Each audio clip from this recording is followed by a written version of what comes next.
At dahil na kinareer na ngayon ni Snooki Serna ang pagbablog, sino naman kayang celebrity o politician ang bet niyang ma-interview pa? Roll BTR. Siguro someone who will be very entertaining and engaging.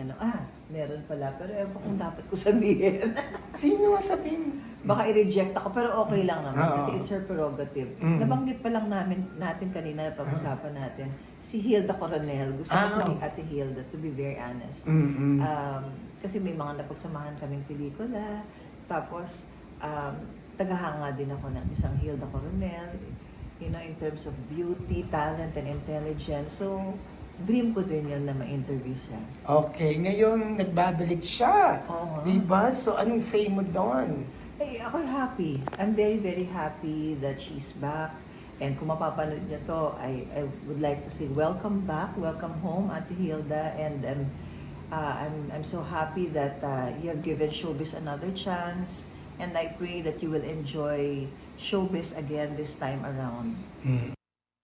Alright, sino ba naman kasi ang hindi gustong makita, ma-interview ang isang Hilda Coronel? Kung si Snooki Serna gusto-gusto, ako gusto ko makita si Hilda. Sa totoo lang. Actually, si Hilda yung sinasabi ng kabataan ni Aiko Melendez na kahawig niya.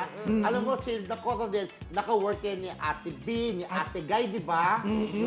At si Maricel, alam ko hindi pa eh. Trivia! May pelikula si Ate Guy at saka si Hilda na Bilabid. talagang Bilabid grabe ba yan? talaga ang sampal, Bilabid? no? Oo. Grabe ang Bilabid. Yun ang last frame ng pelikula, tama ba? Sobrang sinampal talaga. Oo, hindi ako matatandaan ko Akala sa mo? kanya. Medyo latest naman to ng kaunti. Babangon ako, dudugugin kita.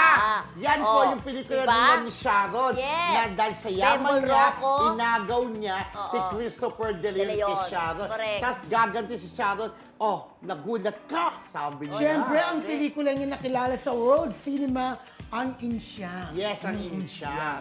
Yes, Oo. di ba? Yes. At kung si Snooki Serna pa, si Snooki Serna, talagang gusto niya makita si Hilda at sana makatrabaho din daw niya. At actually, magbabalik na siya sa showbiz, di ba? Na nasa abroad siya ngayon, doon nakapag-asawa, Gagawa di ba? siya ng pelikula, di ba? Parang musical Sisa. ba ito? Yung Sisa, gagawin Yes. Yan. Oo, babalik na siya kasi nga, kumbaga na-miss din niya ang showbiz. At Yeah. syempre pumanaw ang kanyang husband.